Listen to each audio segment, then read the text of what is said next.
Imagine waking up every morning feeling burdened by life's struggles, carrying the weight of every setback and disappointment, believing that your happiness is locked behind a door that's just too heavy to open.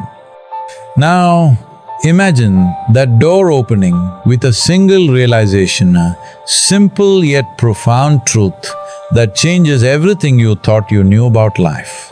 This truth comes from three laughing monks. It may sound like a fantasy, but what if the key to transforming your life lies in this ancient story?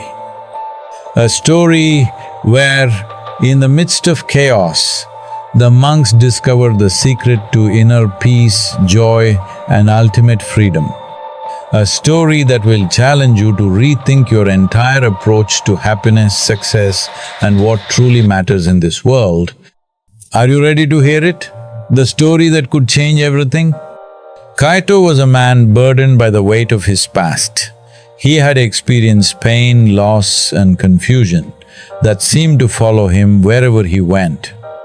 One day, driven by an inner urge to seek peace, Kaito embarked on a journey to a remote monastery nestled high in the mountains. His heart longed for something deeper, a truth he couldn't name but instinctively felt. Little did he know that this place of serenity would forever alter his perspective on life. Upon reaching the monastery, Kaito was greeted by three monks each with their own unique energy.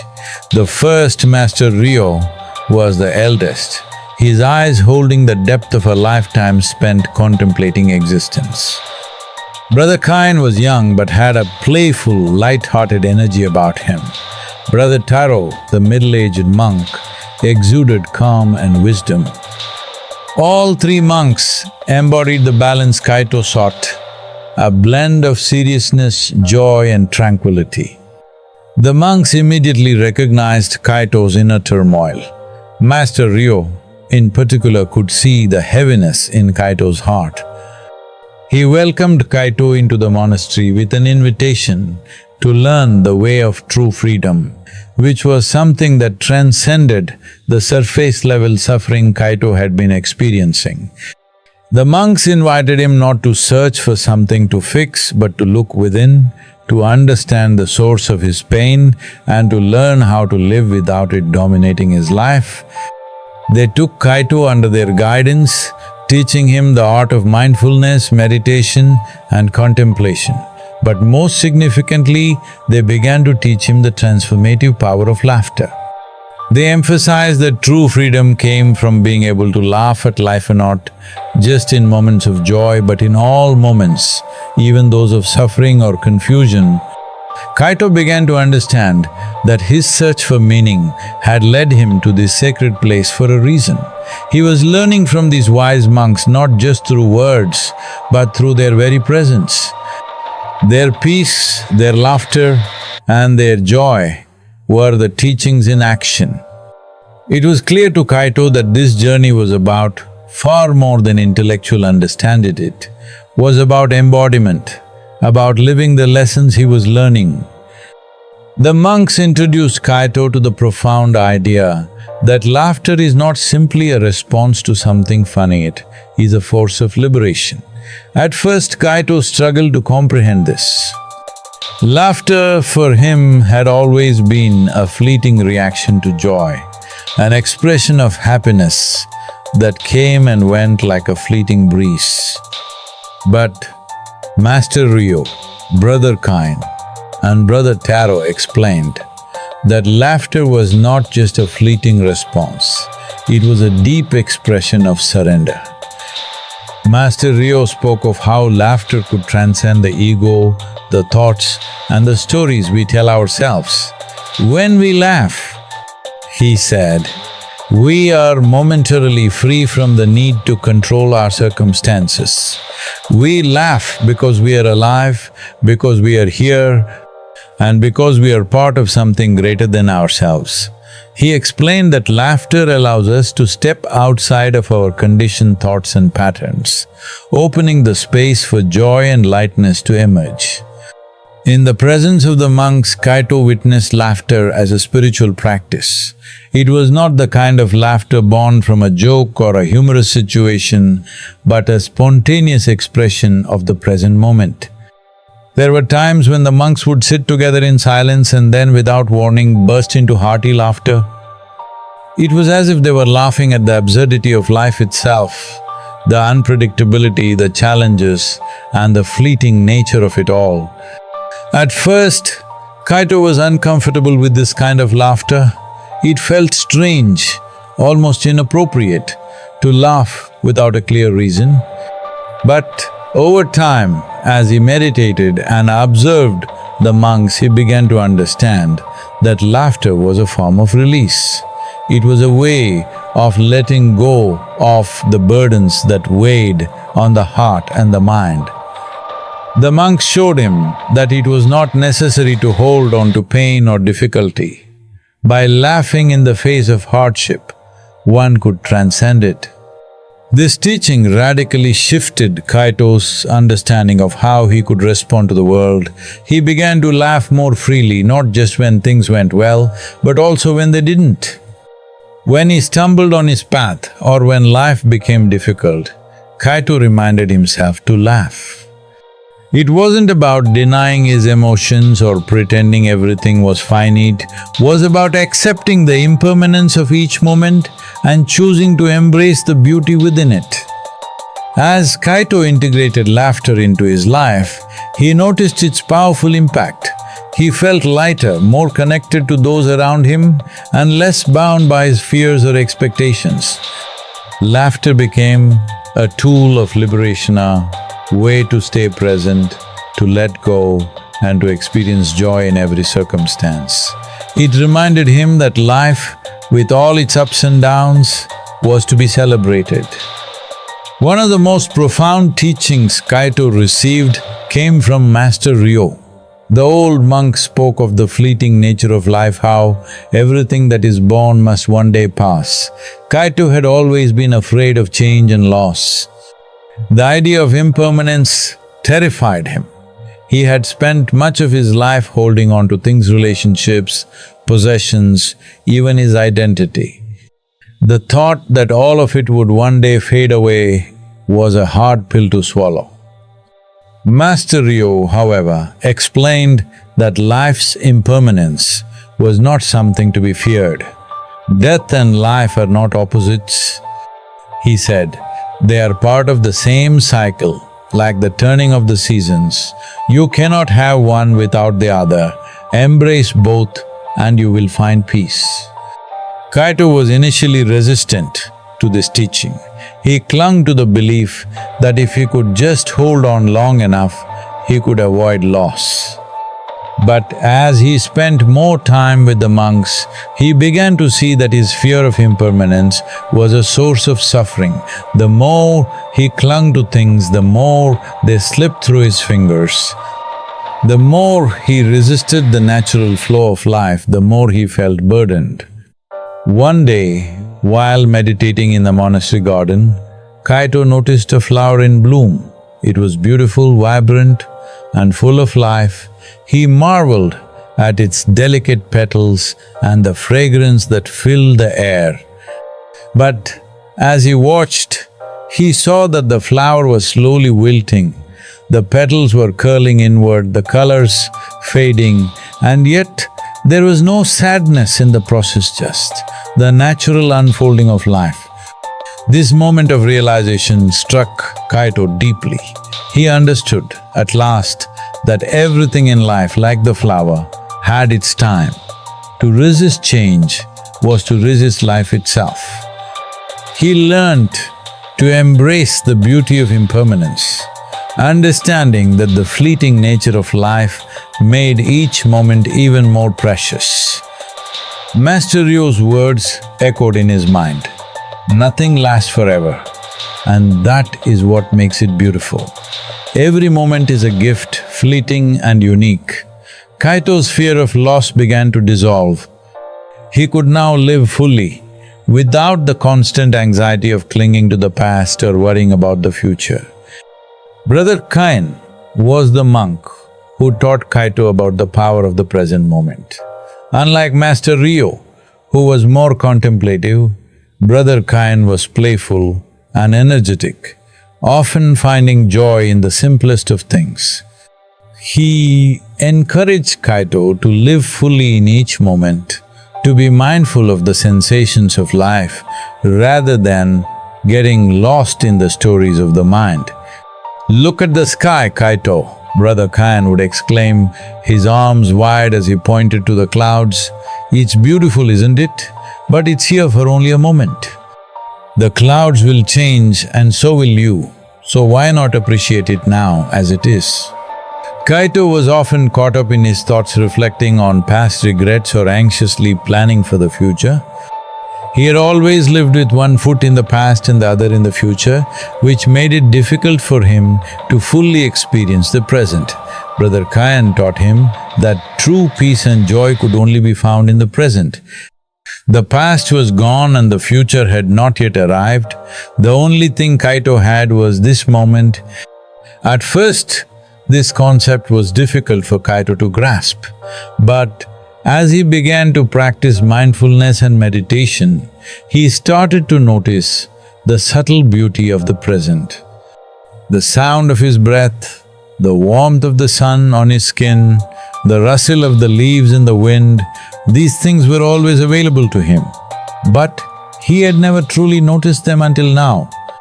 One day, as Kaito walked through the monastery garden, he stopped to observe a butterfly landing on a flower.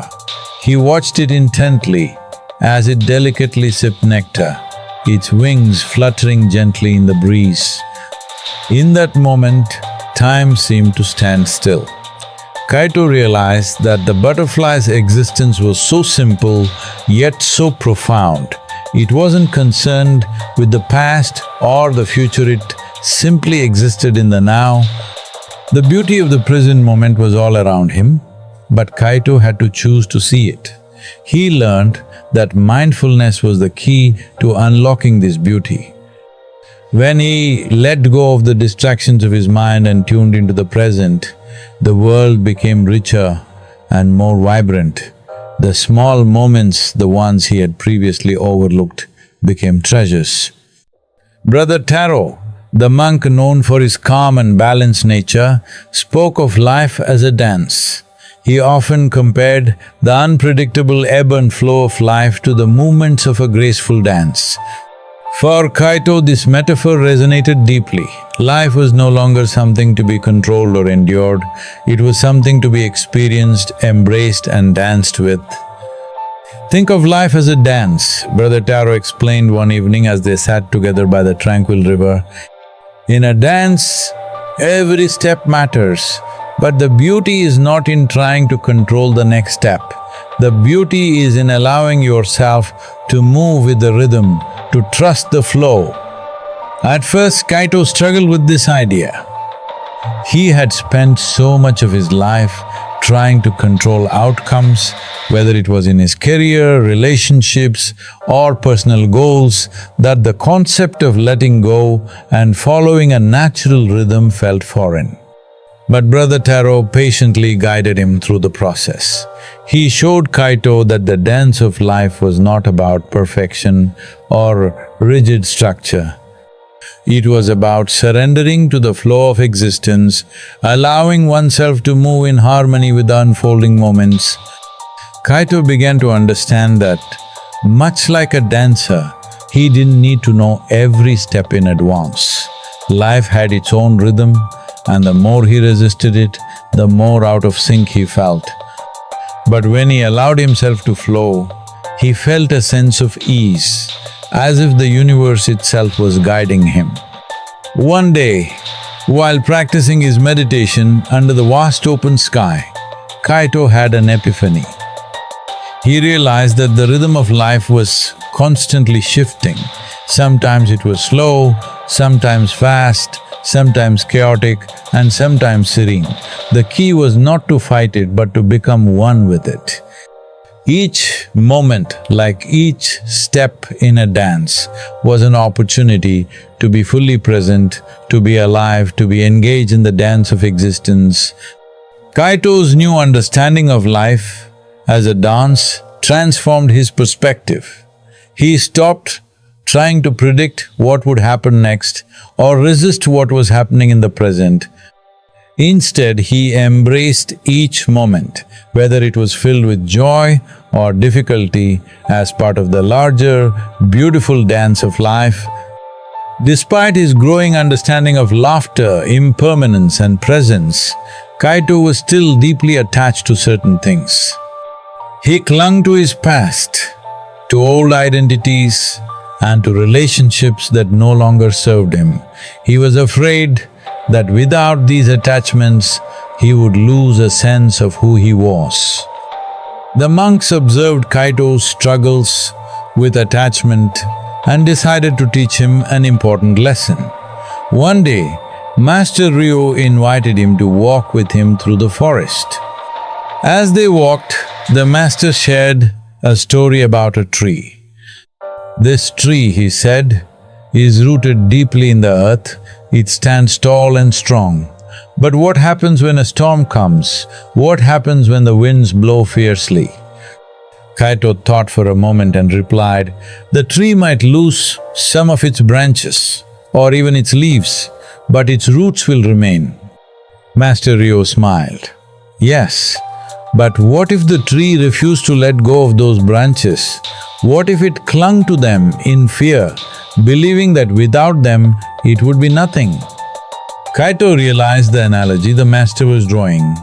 The tree would be weighed down, it would be more vulnerable. "Exactly," said Master Ryo.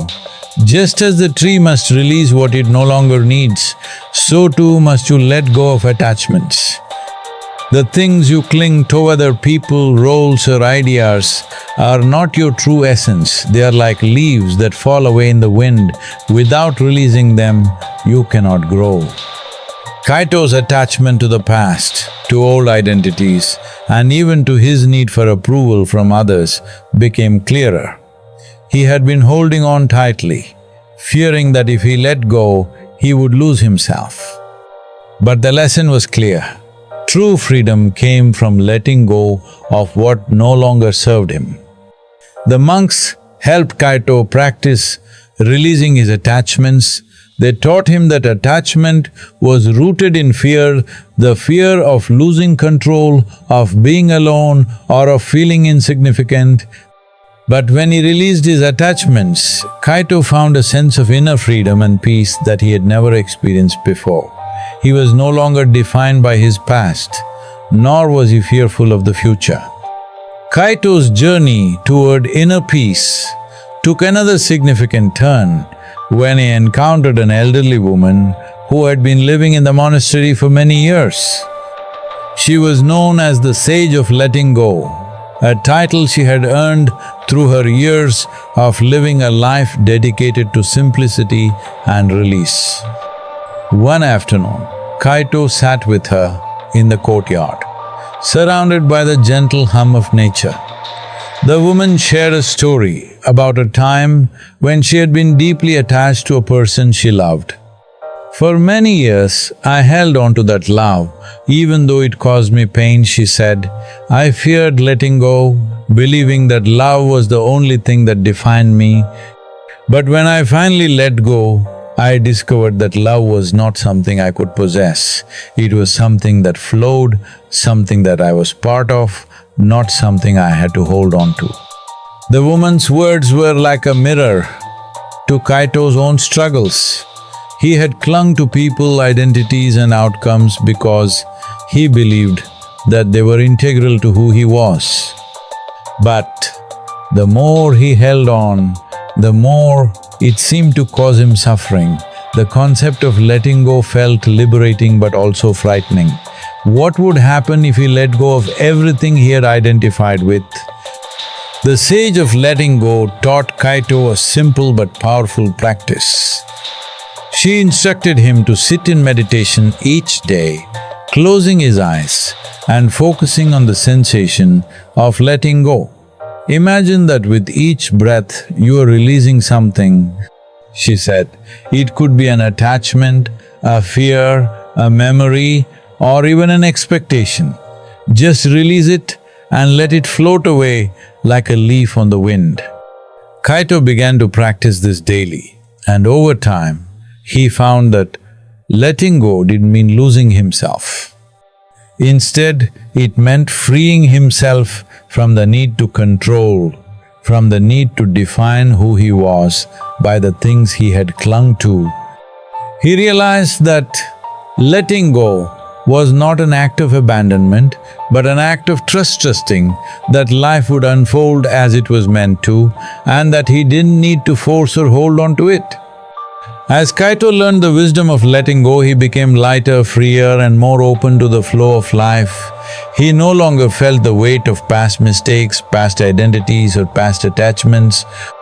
He embraced life as it came, trusting that the present moment was enough, and that whatever came next would unfold in perfect timing. Kaito's understanding of presence deepened when he met a wise man who had been living in the monastery for many years. The man was known for his simplicity, his ability to remain completely present in whatever he was doing, and his deep peace. Kaito felt drawn to him, sensing that this man had discovered something profound. One day, the man invited Kaito to join him for tea. As they sat together, the wise man poured tea into a cup and handed it to Kaito. He didn't speak, but simply watched as Kaito took a sip. There was no rush, no chatter, just the experience of tea being poured, smelled, and tasted. It was a moment of pure presence, and in that moment, Kaito felt an inner stillness he had never known before. "Do you see?" the wise man asked quietly. "This moment, this simple act is enough. There is no need to think about the past or the future. There is only this moment, this cup of tea, this breath, this experience. When you are fully present, you will find peace." Kaito realized that the secret to peace lay in the present moment. In the past, he had always been distracted by thoughts of what had happened and what might happen. But the wise man showed him that true mastery came from being fully present in whatever he was doing. Whether it was drinking tea, walking in the garden, or listening to someone speak, Kaito learned to be fully immersed in each moment. The practice of presence became a cornerstone of Kaito's life. He stopped allowing his thoughts to wander into the past or future and instead focused on what was in front of him. He learned to listen more deeply, to feel more profoundly, and to experience life in its fullness. As Kaito's understanding deepened, he began to recognize that life was not meant to be lived in constant pursuit of answers, achievements, or perfection. The monks had always taught him that joy was inherent in the simplicity of life, and it was a lesson Kaito was slowly but surely beginning to understand. Brother Kain, the playful monk, was a constant reminder of the joy that could be found in even the smallest moments. One day, as the monks gathered for their morning meditation, Brother Kain broke into a spontaneous dance, his laughter filling the air. The other monks, initially startled, couldn't help but join him. They danced together in the courtyard, their joy contagious, and Kaito felt a sense of liberation in their light-heartedness. "See," Brother Ken said, breathless from the dance, "joy doesn't need a reason.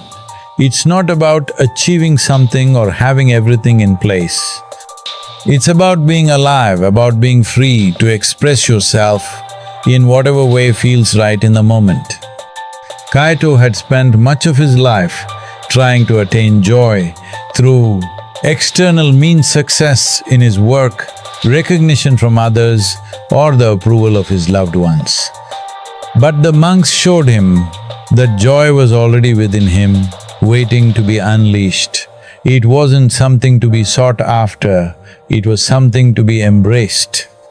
And when Kaito embraced it, he found that it bubbled up naturally like a fountain of energy, bringing him a deep sense of satisfaction and peace. Over time, Kaito began to approach life with a lighter heart.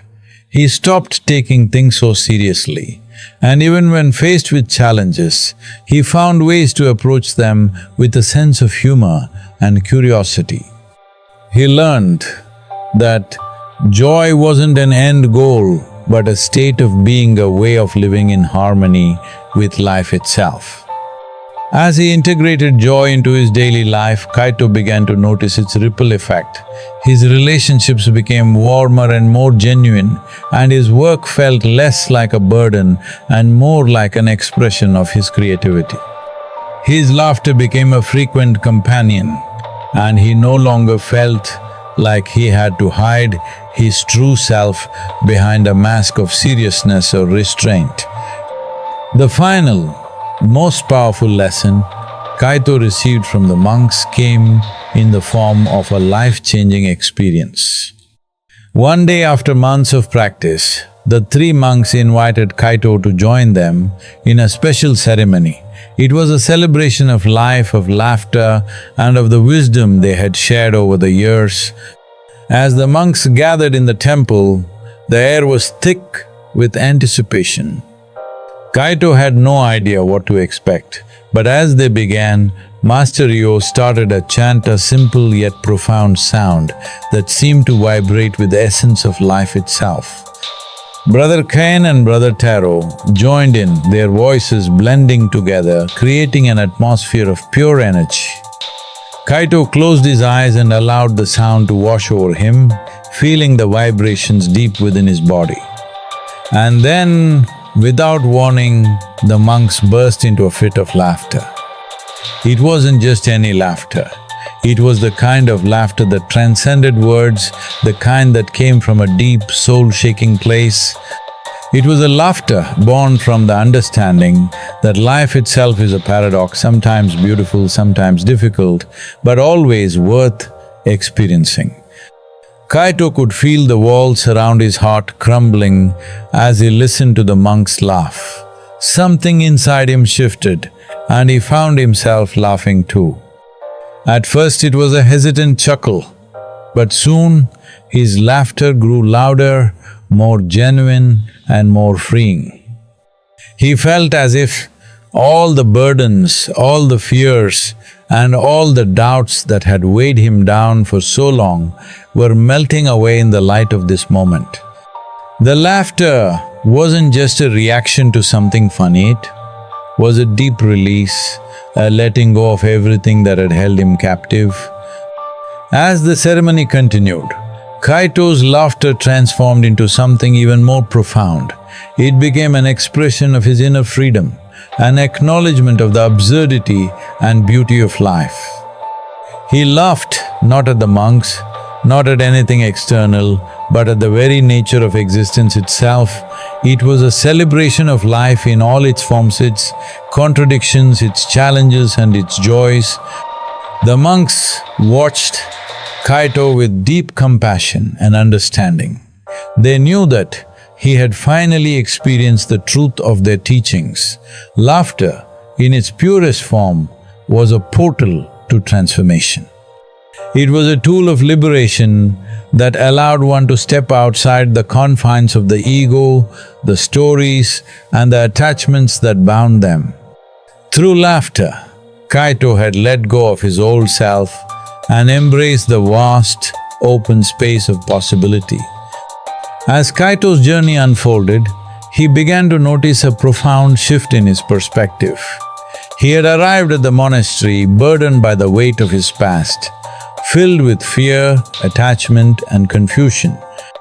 But through the teachings of the monks, Kaito had learned the art of surrender, the art of embracing the present moment, of laughing at life, and of letting go of what no longer served him. Kaito was no longer the person he had been when he first arrived. His heart had opened, his mind had expanded, and his spirit had found peace. But the most remarkable transformation was in his view of the world. Where he had once seen life as a series of obstacles to overcome, he now saw it as a playground of possibility. Each day was a new opportunity to dance with the flow of existence, to laugh at the unpredictability, and to live with an open heart. He no longer sought approval or validation from others. He no longer tried to control outcomes or hold on to fleeting moments. Instead, Kaito lived in a state of trust in himself, trust in the wisdom of the universe, and trust that everything was unfolding exactly as it was meant to. As he returned to the world beyond the monastery, Kaito carried with him the teachings of the monks, the power of laughter, the beauty of the present moment, the wisdom of letting go, and the transformative magic of living fully. He knew that life would continue to challenge him, to throw curveballs and obstacles his way, but he also knew that he had the tools to face whatever came next. And so Kaito lived not just with hope but with joy, laughter, and presence, knowing that every moment, no matter how ordinary or extraordinary, was a gift to be cherished. Years passed, and Kaito's life flourished in ways he never thought possible. He became a teacher, sharing the lessons he had learned from the monks with others.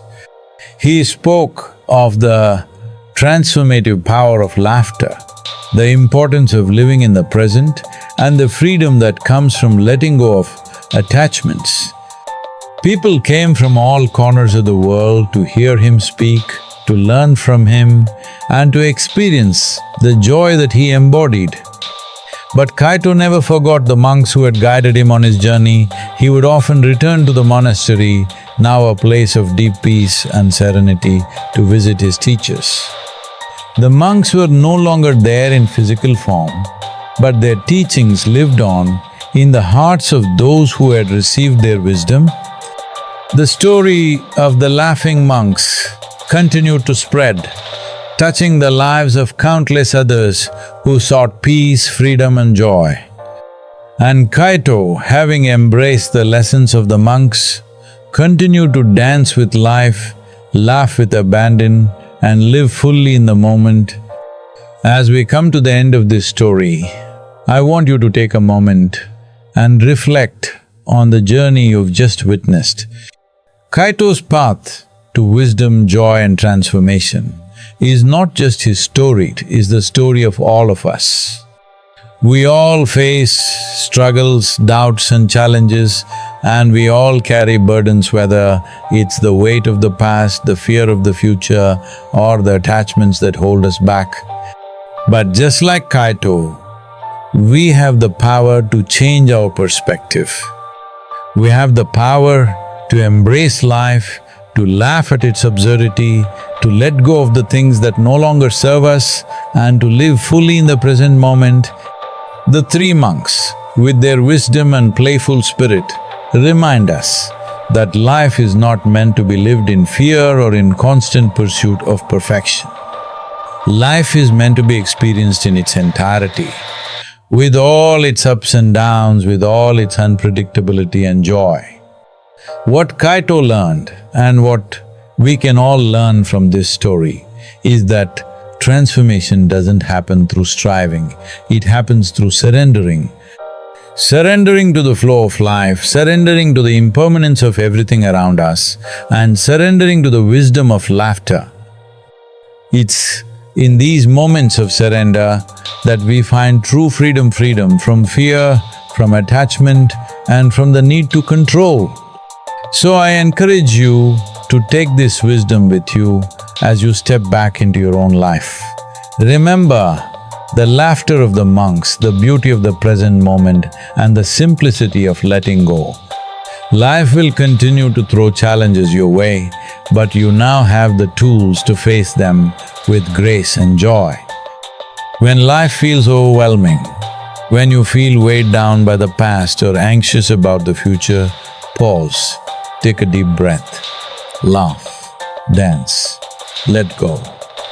And remember, just like Kaito, You have the ability to transform your life through the power of presence, laughter, and letting go.